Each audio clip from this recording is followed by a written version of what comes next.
승승장구하던 나폴레옹은 대규모의 원정군을 이끌고 러시아로 진격했죠. 저항하는 러시아군을 손쉽게 격파하고 단숨에 여세를 몰아서 러시아 수도인 모스크바까지 함락시켰죠. 정확히 얘기하자면 함락이라기보다는 무혈 입성에 가까웠습니다. 왜냐하면 러시아 황제가 싸움을 하기보다는 수도를 버리고 도망쳤기 때문입니다. 그렇게 나폴레옹은 손쉽게 승리할 수 있었습니다. 하지만 그것이 나중에 오히려 나폴레옹과 나폴레옹의 군대를 궁지로 몰아넣는 계기가 됐죠. 사실 나폴레옹의 전략은 간단했습니다. 속전속결로 전쟁을 끝내고 러시아 황제로부터 항복을 받는 거였죠. 하지만 러시아 황제가 전면전을 하지 않고 도망치는 바람에 일이 꼬이기 시작한 겁니다. 왜냐면 러시아 황제로부터 항복을 받아야지 전쟁을 끝낼 수가 있었는데 러시아 황제와 러시아 군대는 싸우지 않고 계속 태강만 하면서 프랑스 군대를 지치게 했죠. 그리고 곧 겨울이 다가오고 병참선이 길어진 프랑스군은 보급을 받기가 쉽지 않았습니다. 때문에 계속 모스크바에 남아있을 수 없었던 나폴레옹은 본국으로 후퇴를 하죠. 결국 나폴레옹은 전쟁에서 승리한 것이 아니라 제대로 싸워보지도 못하고 패하고 말았죠. 그리고 러시아 원정은 나폴레옹의 몰락을 가져왔습니다. 아마도 나폴레옹은 승리에 대한 확신으로 가득했을 겁니다. 객관적으로 봐도 러시아 황제의 러시아 군대는 나폴레옹 군대를 이길 수가 없었을 겁니다. 그렇기 때문에 러시아 황제는 전면전을 하기보다는 후퇴를 하면서 나폴레옹의 프랑스 군대가 지풀에 지치기를 바랬을 수도 있죠. 바로 나폴레옹의 승리에 대한 확신이 오히려 패배를 불러온 것이 아닌가 저는 생각합니다. 만약 나폴레옹이 러시아 원정을 실패했을 때를 대비해서 계획을 세워뒀었다면 나폴레옹의 몰락은 없지 않았을까 저는 생각합니다. 제가 왜 이 이야기를 하냐면요. 투자, 특히 주식 투자에 있어서 실패를 대비해서 계획을 세워두는 것이 무척 중요하다는 것을 말씀드리고 싶었기 때문입니다. 투자를 하는 많은 사람들은 자기가 실패할 거라는 생각을 하지 않죠. 아마 자기가 실패할 거라고 생각했다면 애시당초 투자를 하지 않았을 겁니다. 하지만 주식 투자에 있어서 대부분은 투자에 실패하죠. 그게 현실입니다. 우리 인생은 절대 우리가 생각하는 것처럼 쉽게 이루어지지 않습니다. 만약에 우리가 생각하는 것처럼 모든 것이 쉽게 이루어진다면 세상은 아마도 엄청난 혼란에 직면할 겁니다. 대부분의 주식 전문가들은 성공하는 법에 대해서만 가르칩니다. 하지만 아무리 그것을 배운다고 해도 대부분은 성공하기 쉽지 않습니다. 대부분은 그와는 정반대의 길을 가게 되죠. 아마 대부분은 주식 투자의 실패를 대비한 계획이 없을 겁니다. 그냥 막연하게 투자를 해서 돈을 벌 생각만 하죠. 제가 듣기로는요, 주식시장에서 열의 9은 돈을 잃는다고 합니다. 그리고 5% 정도만이 돈을 번다고 들었거든요. 나머지 5%는 그냥 현상 유지만 하는 거죠. 쉽게 말하면 주식 투자자의 90%는 대부분 돈을 잃는다는 겁니다. 근데 대부분은 그에 대한 대책이나 계획이 없죠. 때문에 주식 투자를 실패했을 때 엄청난 고통과 손실을 감내해야 하고 그와 더불어 인생의 밑바닥까지 추락하게 됩니다. 그때 뭘 할 수 있을까요? 술이나 마시면서 신세한탄이나 하는 게 대부분일 겁니다. 그리고 삶의 쓴맛을 보게 되겠죠.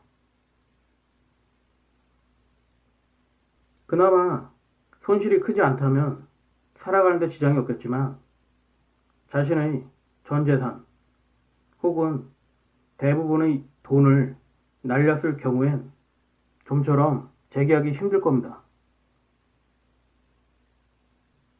때문에 이것을 방지하기 위해서 투자를 실패했을 때 어떻게 대응해야 할지 매뉴얼을 만들고 이에 대한 대책이나 계획을 세워두는 것이 현명한 겁니다. 제가 처음에도 말씀드렸듯이 나폴레옹이 러시아 원정을 떠나면서 실패를 했을 때를 대비해서 대책을 강구해놨다면 나폴레옹의 몰락은 쉽게 오지 않았을 겁니다. 하지만 나폴레옹은 승리에 대한 과도한 확신으로 결국 몰락을 가져오고 말았죠. 주식 투자에 있어서 과도한 확신은 결국 몰락을 가져오게 됩니다. 물론 지금 유행하고 있는 비트코인, 가상화폐도 마찬가지입니다. 그만큼 투자란 쉽지 않은 게임입니다. 섣불리 욕심을 부려도 안 되고 확신을 가져서도 안 됩니다. 매 순간 의심과 의심을 멈춰서는 안 됩니다.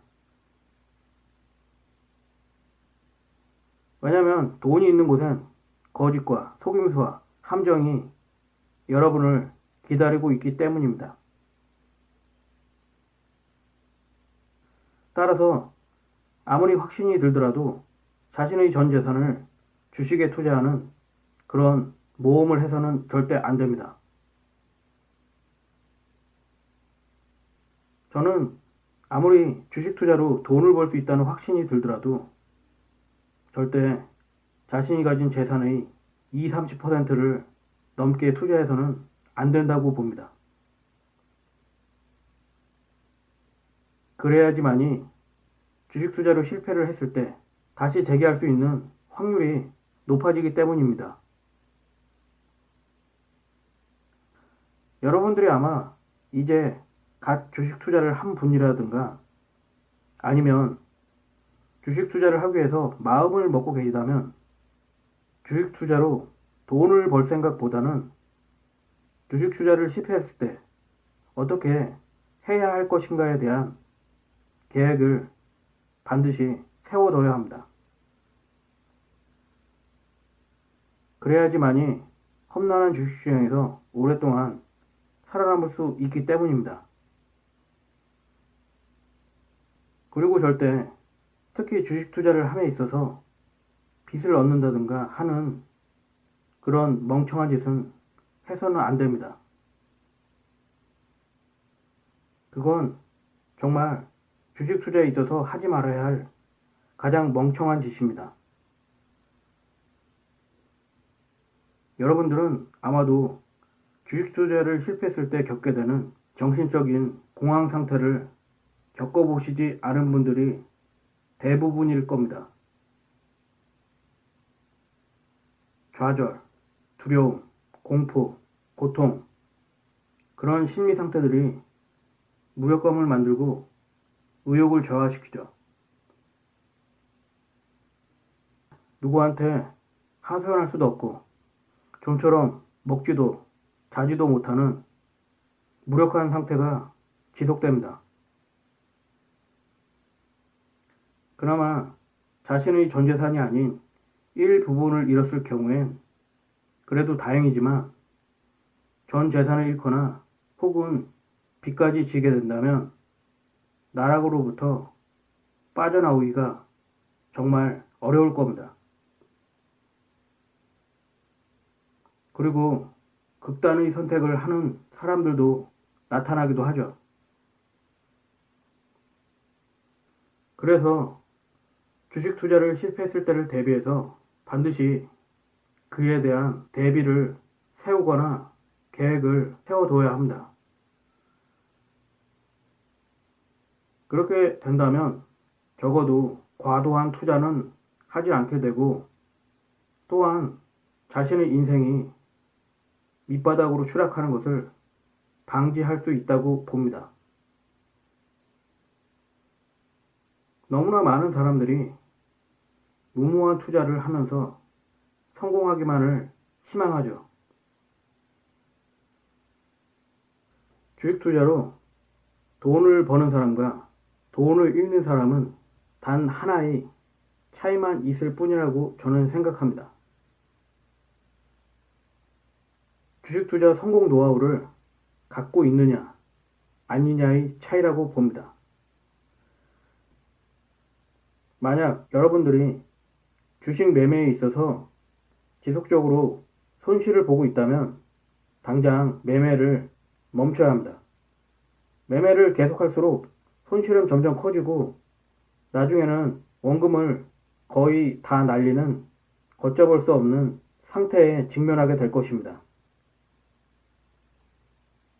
특히 단타나 단기 투자를 하시는 분들은 이 말을 명심해야 합니다. 보통 원금의 30%에서 50%를 잃었다면 당장 매매를 멈춰야 합니다. 그리고 무엇이 잘못됐는지 분석을 해봐야 합니다. 그리고 그 원인을 반드시 찾아내야 합니다. 명확하지는 않겠지만은 원인을 찾다 보면은 근접한 해답을 찾을 수 있을 겁니다. 그리고 자신의 잘못을 고쳐야겠죠. 만약 이걸 바로잡지 못하면 매매는 지속적인 손실을 가져올 겁니다. 그리고 원금은 깡통이 되겠죠. 그러니까 원금의 20-30%를 잃었다면 반드시 매매를 멈춰야 합니다. 그리고 자신이 뭘 잘못했는지 그 원인을 찾아서 바로잡아야 합니다. 그래야지만이 손실을 줄이거나 수익을 낼 수 있기 때문입니다. 단타라든가 단기 투자를 하면서 손실이 크다면 며칠에서 몇 주간 매매를 쉬는 것도 한 방법이 될 수 있습니다. 대부분의 실패자들은 밑바닥에 닥치면 발버둥을 치죠. 그건 정말 어리석고 멍청한 짓입니다. 그건 왜냐면 늪속에서 발버둥 치는 것과 별반 다르지 않기 때문입니다. 더 깊이 들어갈 뿐입니다. 그러나 대부분의 사람들은 밑바닥에 닥치면 발버둥을 치죠. 분별력을 잃고 경고망동을 하는 것입니다. 그래봐야 상황만 더 나빠질 뿐인데 말입니다. 하지만 애석하게도 그게 인간의 본성이죠. 밑바닥에 닥쳤을 때는 하던 일을 멈추고 조용히 반성하고 깨달음을 얻어야 합니다. 그러면 어느새 다시 때가 오죠. 내리막과 오르막은 하나의 순환 작용입니다. 우주와 만물의 이치가 그렇고 주식과 인생도 이와 다르지 않다고 봅니다.